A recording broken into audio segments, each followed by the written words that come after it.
Consistency means doing something regularly and sticking to it.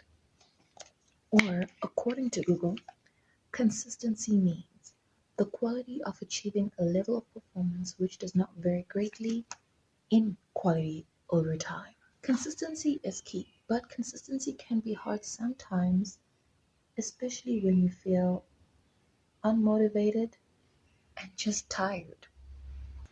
But the ability to push through, even when it's hard, is where true growth happens. And you do this through discipline.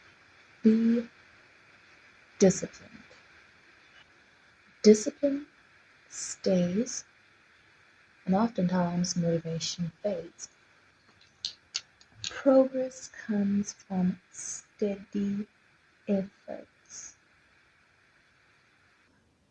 Just keep pushing. You're almost there. Don't lose progress.